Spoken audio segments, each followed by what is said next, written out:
Chunsa. Today I'm going to talk about light rays. Light rays travel in straight lines from sun to earth.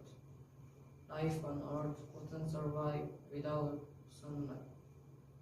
Plants require sunlight to grow and survive. People also require plants to breathe. Solar energy is absorbed by plants.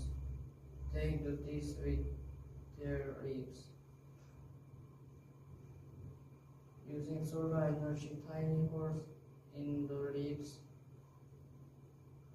breathe in carbon dioxide and release oxygen.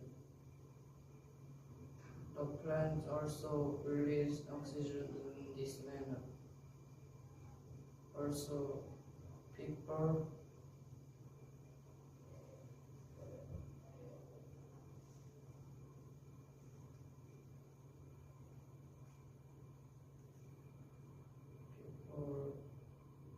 use oxygen in this manner.